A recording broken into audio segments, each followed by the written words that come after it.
Hi friends, welcome to my channel. ഇന്ന് ഞാൻ തയ്യാറാക്കാനായിട്ട് പോകുന്നത് ഒരു വെറൈറ്റി പായസത്തിൻ്റെ റെസിപ്പി കേട്ടോ. നിങ്ങൾക്കെല്ലാവർക്കും പല തരത്തിലുള്ള പായസം ഉണ്ടാക്കാൻ അറിയാം. എങ്കിലും ഇത് നിങ്ങളിതുവരെ ഉണ്ടാക്കിയിട്ടില്ലെങ്കിൽ തീർച്ചയായിട്ടും ഒന്ന് ഉണ്ടാക്കി നോക്കണം. ഞാനിവിടെ റവ ഉപയോഗിച്ചിട്ടാണ് പായസം തയ്യാറാക്കാനായിട്ട് പോകുന്നത്. അപ്പോൾ അതിനായിട്ട് ഞാനിവിടെ ഒരു പാൻ അടുപ്പിലേക്ക് വെച്ച് കൊടുത്തിട്ടുണ്ട്. ഇതിലേക്ക് കുറച്ച് നെയ്യ് ഒഴിച്ചു കൊടുക്കാം.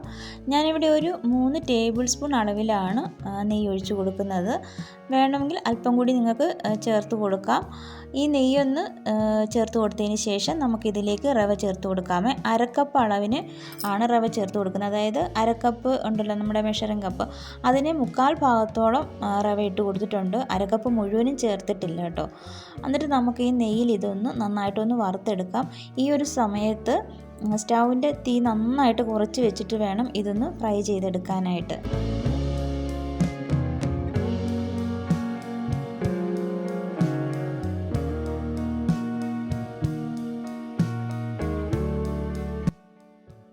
ഇതുപോലെ ഒന്ന് നെയ്യിലിട്ടൊന്ന് ഫ്രൈ ആക്കുന്നതിന് കുറച്ച് സമയം എടുക്കും.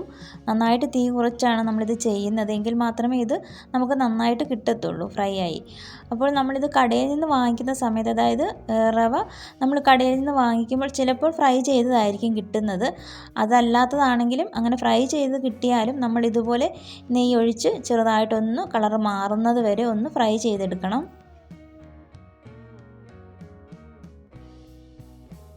ഇപ്പോൾ ഇവിടെ റവയുടെ കളറൊക്കെ ഒന്ന് മാറി വന്നിട്ടുണ്ട്. ചെറുതായിട്ട് ബ്രൗൺ കളറായി വന്നിട്ടുണ്ട്. ഇതുപോലെ ഈ ഒരു പരുവം വരെ നന്നായിട്ട് നമ്മൾ ചെറിയ തീയിലിട്ട് ഫ്രൈ ചെയ്തെടുക്കണം. ഇനി നമ്മൾ ഇതിലേക്ക് കുറച്ച് വെള്ളമാണ് ചേർത്ത് കൊടുത്തിരിക്കുന്നത്. ഞാനിവിടെ 1.5 കപ്പ് അളവിൽ വെള്ളം ചേർത്ത് കൊടുത്തിട്ടുണ്ട്. ഈ റവ നന്നായിട്ടൊന്ന് വെന്ത് കിട്ടണം. അതിന് വേണ്ടിയിട്ട് വെള്ളം ചേർത്ത് കൊടുത്ത് ഇതുപോലെ ഒന്ന് നന്നായിട്ട് ഇളക്കി കുറുകുന്നത് വരെ നമുക്ക് ഇളക്കി കൊടുത്തുകൊണ്ടേയിരിക്കണം. ഈ ഒരു സമയത്തും തീ നന്നായിട്ട് കൂട്ടി കൊടുക്കണ്ടേ, അതായത് തീ നന്നായിട്ട് കുറച്ചിട്ടിട്ട് തന്നെ വേണം ഇത് ചെയ്യാനായിട്ട്.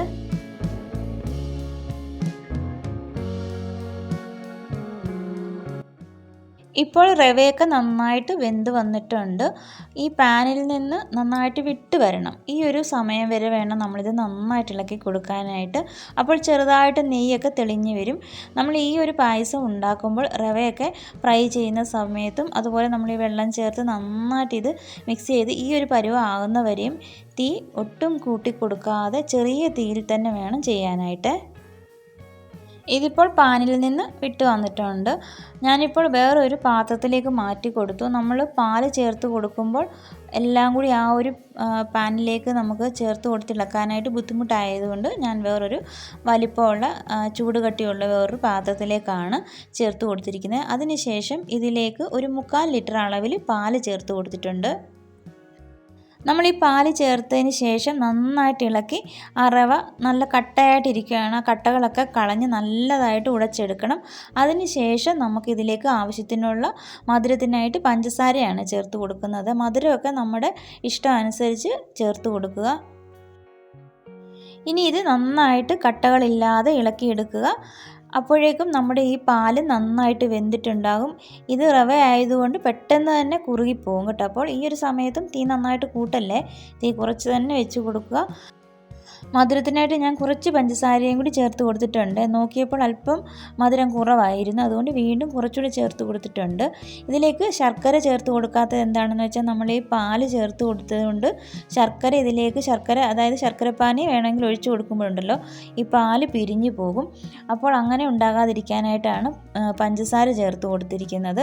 അതല്ല തേങ്ങാപ്പാലിലാണ് നമ്മളിത് ഉണ്ടാക്കുന്നതെങ്കിൽ ശർക്കരപ്പാനി ചേർത്ത് കൊടുക്കുക. അപ്പോൾ പാല് പിരിഞ്ഞു പോകത്തില്ല. നമ്മൾ സാധാ കവറുപാലോ അല്ലെങ്കിൽ പശുവും പാലോ ഒക്കെ ആണെങ്കിൽ നമ്മൾ ശർക്കര ചേർത്ത് കൊടുക്കുമ്പോൾ ഇത് പെട്ടെന്ന് തന്നെ പിരിഞ്ഞു പോകും. ഇപ്പോൾ ചെറുതായിട്ടൊന്ന് കുറുകി വന്നിട്ടുണ്ട്.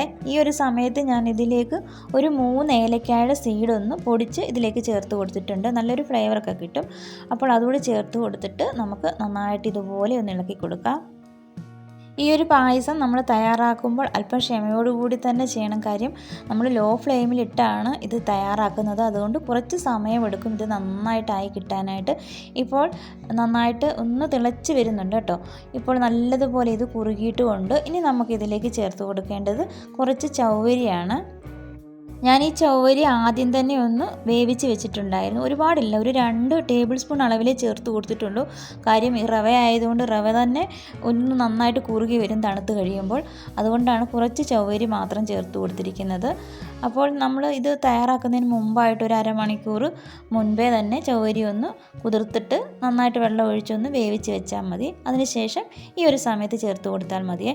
പിന്നെ നിങ്ങളുടെ കയ്യിൽ കുങ്കുമപ്പൂ ഉണ്ടെങ്കിൽ ഇതിലേക്ക് ഒന്ന് ചേർത്ത് കൊടുക്കുകയാണെങ്കിൽ, ഈ ഒരു സമയത്ത് ചേർത്ത് കൊടുക്കുകയാണെങ്കിൽ കളറിന് ഒരു അല്പം വ്യത്യാസം ഉണ്ടാവും, ടേസ്റ്റും നല്ലതായിരിക്കും കേട്ടോ. എൻ്റെ കയ്യിൽ ഇപ്പോൾ ഇല്ലാത്തതുകൊണ്ടാണ് ഞാൻ ചേർത്ത് കൊടുക്കാത്തത്. നിങ്ങളുടെ കയ്യിൽ ഉണ്ടെങ്കിൽ കുങ്കുമപ്പൂ ചേർത്ത് കൊടുക്കുക. ഇതിപ്പോൾ ആയിട്ടുണ്ട്, ഇത്രയും കുറുകിയാൽ മതി. ഇനിയിപ്പോൾ തണുത്ത് കഴിയുമ്പോൾ ഒന്നുകൂടി ഇതങ്ങ് കുറുകി കിട്ടും. ഇനി സ്റ്റൗവിൻ്റെ ഫ്ലെയിം ഓഫ് ചെയ്ത് ഞാൻ മാറ്റി വെച്ചിട്ടുണ്ട്. ഇനി ഒരു പാനിലേക്ക് 1 ടേബിൾ സ്പൂൺ അളവിലേ നെയ്യ് ചേർത്ത് കൊടുത്തിട്ടുള്ളൂ. അതിനുശേഷം നമുക്കിതിലേക്ക് കിസ്മിസും അണ്ടിപ്പരിപ്പും കൂടി ഇട്ട് ഒന്ന് ഫ്രൈ ചെയ്തെടുക്കാം.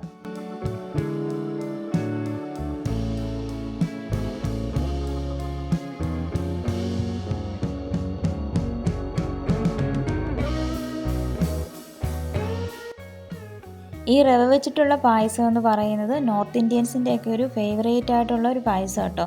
ഞാനിത് കഴിച്ചിട്ടുണ്ട്. ഇവരുണ്ടാക്കി തന്നപ്പോൾ ഞാനിങ്ങനെ കഴിച്ചപ്പോൾ എനിക്ക് ഇഷ്ടപ്പെട്ടു, നല്ല ടേസ്റ്റ് ആട്ടോ. എങ്കിൽ പിന്നെ ഒന്ന് ഷെയർ ചെയ്യാമെന്ന് വിചാരിച്ചുണ്ടാക്കിയതാണ്. ഞാനിവിടെ അണ്ടിപ്പരിപ്പും കിസ്മിസും ഒക്കെ ഫ്രൈ ചെയ്തത് പായസത്തിലേക്ക് ഇട്ട് കൊടുത്തിട്ടുണ്ട്. ഇത്രയേ ഉള്ളൂ. അപ്പോൾ നിങ്ങൾക്ക് എല്ലാവർക്കും ഇഷ്ടമായി കാണുമെന്ന് കരുതുന്നു. ഇഷ്ടമായിട്ടുണ്ടെങ്കിൽ മറക്കാതെ ഒന്ന് ലൈക്ക് ചെയ്തേക്കണേ. ഇനി നമുക്ക് വേറൊരു പാത്രത്തിലേക്ക് ഇതൊന്ന് ഒഴിച്ച് വെക്കാം. ഇതാ പെട്ടെന്ന് തന്നെ ചൂടോടുകൂടി തന്നെ ഞാനിത് ഒഴിച്ചു കൊടുക്കുകയാണ്. അപ്പോൾ നിങ്ങൾക്കെല്ലാം ഇഷ്ടമായിട്ടില്ലേ? ഈ ഒരു വെറൈറ്റി പായസം നിങ്ങൾക്ക് ഇഷ്ടമായിട്ടുണ്ടെങ്കിൽ മറക്കാതെ തന്നെ പെട്ടെന്നൊന്ന് കമൻറ്റ് ബോക്സിൽ പോയി ഒന്ന് കമൻറ്റ് ചെയ്തേക്കണേ. ഇതിപ്പോൾ നല്ല ചൂടോടുകൂടി ഇരിക്കുകയാണ്. ഈ ഒരു പായസം ചൂടായിട്ട് തന്നെ കഴിക്കുന്നതായിരിക്കും ഏറ്റവും നല്ലത്. തണുത്ത് കഴിഞ്ഞാൽ ഇത് ഒന്നുകൂടി അങ്ങ് കുറുകിപ്പോകും. അപ്പോൾ കുറുകുകയാണെങ്കിൽ നിങ്ങൾ ഒരല്പം പാലും കൂടി ചേർത്തൊന്ന് മിക്സ് ചെയ്തൊന്ന് ചൂടാക്കി എടുത്താൽ മതിയേ.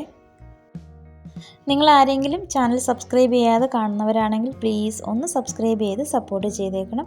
അതുപോലെ തന്നെ ലൈക്ക് ചെയ്യുക. വീഡിയോ ഇഷ്ടമായിട്ടുണ്ടെങ്കിൽ നിങ്ങളുടെ ഫ്രണ്ട്സിനും റിലേറ്റീവ്സിനും ഒക്കെ ഒന്ന് ഷെയർ ചെയ്ത് കൊടുക്കുക. അപ്പോൾ പുതിയൊരു വീഡിയോയുമായിട്ട് ഞാൻ വരുന്നതാണ്. Thanks for watching.